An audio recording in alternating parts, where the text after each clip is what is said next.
Mevlana Celaleddin Rumi rahmetullahi aleyh qarn heftimin adamdı. Ummet İslam'da Allah'ın velisi deyip tanınan adamdan biri.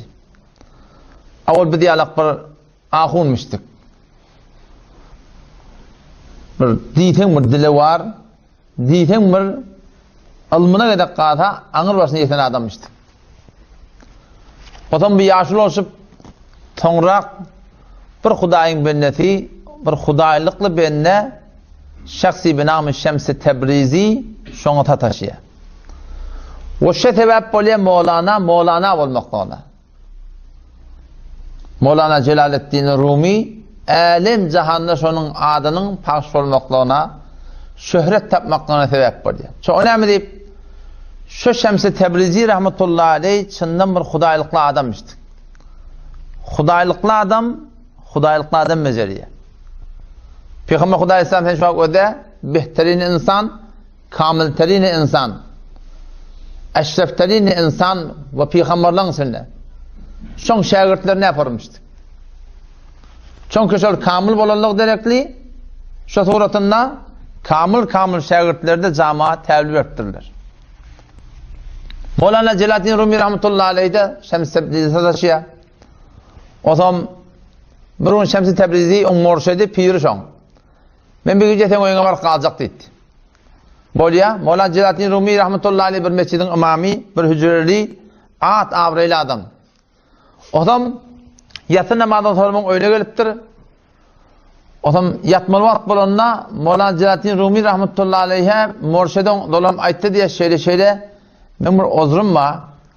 Men her gece bir mudar meşrub içmesem, araq içmesem men yatıp bilmeýän idi. Sen bana nereden de olsa bir mudar tapıp getirsen. Mevlana Rumi rahmetullahi aleyh 4 bul diye men ne yaparım araq tapıp berýän? Nereden şarap getirmeli? Sen ne mesen etdi dedi. Men sen yatıp bilemek şol bolmady. Sen bir işet kulahyny tap. O men nereden getireyim? Baki ýene bolamyn men arqa edip berjek ýa. Her kimin dostu var, düşmanı var. Men beýle karşy gitsem, millet meni görse, o men bir tükana barmaly. O taýda bir muamele etmeli. Alaha oglunçalyk gaçyp boljak zat değil. O millet meni görse men biýawryçylyk kulatyp we her nähmi ýok men şu bolmasa men ýatyp bilmeýän. Çäresini tökedip şondan bir däne botry şişe alyp, donyň gapdalyny salyp, geyim telleri oraya gijen garaňtynda baryp da şol Mesihile barmy şurtada şolun tükerlerinden meşru bolup gaýtmany. O zaman adam näme bir ýerip barýarkan, adam ýürüşinde ne anlaýan bolýar da, her kimde dostu var, düşmany var. Burada da dolap bar ya, teoriýany gözleýän wagt var, bir görýän näde, ilmide düşen näde. O nawat bir barýan adam o. Bir adamda görse şoň ýürüşinden ne öýde şeketjek bolup başyndan. Az kaza Allah'ın takdirinden bir kepçileğin biri bunu görüp durur. Ne etip böyle giyeceksin bana bir ödü? O şöyle gözünün kıyabının gözü yaptı, şöyle tavırlı diyor adam. Niye? Mesihiden kuçesine tavırlı diyor. Ve Müslümanlar baryan yerde kim bitadı? Deri düştü diye yankı idini. Vardı diye sarı kuça şöyle gözü yaptı. Niye böyle yaşadı? Daha kurca meşrufhana girdi diye. Gözü bile görüptü. Şişanı koydu diye. Moş bilen şöyle defenden şöyle andarıp doğdurup pulunu berip kafasını yapıp yamaçadan koltuğuna satıp diye sık kayıtı diye berikler. Bu da göz yaptı o berden. Bu konu diye kaptalla. Adam şu yolu dolunun şu, bu da bir neçimtir idrazığından ben kaydıp falan ey, beriket. Gir. Ahun var ya. Ara kalk geliyor kim o? Cemal Celaleddin da. Falan ey, sen de beriket. Onu çağırıp bir tür cemaat bulup yankı ahunun hümmürde. Aytyansın mı? Vallahi örnesin. Ördüm. Yapmayanca koydurdu. Pulunu da verdi. Tağaman mını mescidin önüne basıp attırdı. Bal çıkar. Hemen çıkar. Çıkar arağı.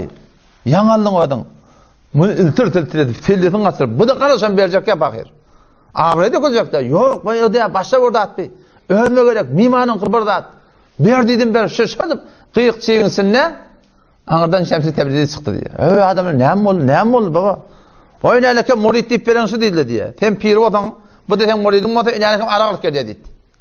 Hala Mesih'den meydan dükkanından, doğru, gönlüden orada arak şerabalık geliyor. İneleke şişansında gödü ağasını ettir. Dur baba o jüre dedi itti. İberem men itti. Men ödüm şunu verdim. Men sirke getirdi verdim dedi. O getir şişen yaptı. Şişen beriptir. Kafasına asa kanım şeyler. İçiye şeyler. Bula sirke dedi. Eline koydu her kadar şeyde itka. Dağdan dağdan itka.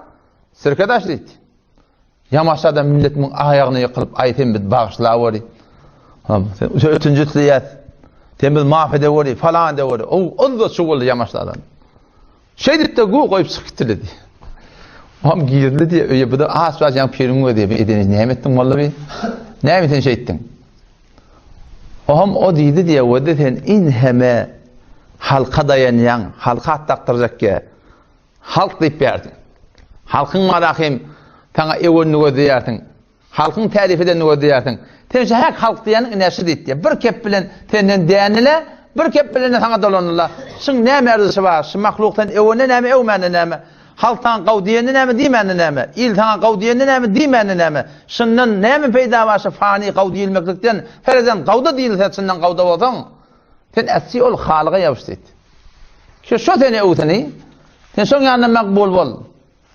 Peygamberler ne kadar kıyılık çektiler. Adamdan yanına makbul olmadılar. Ama Allah Teala'nın yanına makbul bir